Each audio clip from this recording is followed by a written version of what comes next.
Ал кеш шарға ағайын бауырлар, біз бүгін Ауызашарға келдік. Ауызашарға себепші болып жатқан жанды қазір көрсетеміз. Бек Сұлтан ас болсын, Дария ханым. Мына кісіден өтіп кетеміз дейсіз. Асылбек, мынаяқта Досан, Данияр. Міне осы кісі бізді аузымызды ашып беріп отыр. Қабыл болсын. Вообще қарамайсыз ба?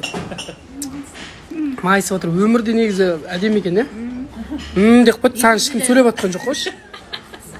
Неше сөйлеп жатыр ма? Сонша жақтырма не болды?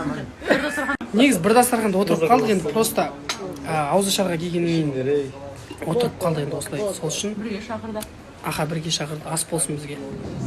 Баршаңызға мына жерде Бек Сұлтан дастарханның басында, как обычно, тамағын бәрін жеп, тек сәбізін ғана Позор, позор. ішкен жегеннің бәрін көрсеміз. Кішкене фитнес жасап жүрген қарны кішкене өсіпті. Өсіпті деймін. Мына жерде Дария ханым, Индира ханым. Ойбай жаңағы Мен просто Ауызашар болғаннан келіп отырмын, ада Зухрамен жүргім де келмейді, шыны керек. Индира екеуі сөйлесіп жатыр. Сөйлесіп.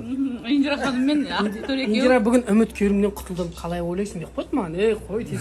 Бірден үйленейін деп отқан кезде айтады Зухра ханым. Ойбай, ертегіден бүйтіп тұрмайды. ішіме бүйтті ма? Қой түсірмейік бұларды. Мына жерде Асылбек бар. Атын кім еді? Доса. Қалжың айтамын ғой. Мына жерде мына қыз кім десеңіздер?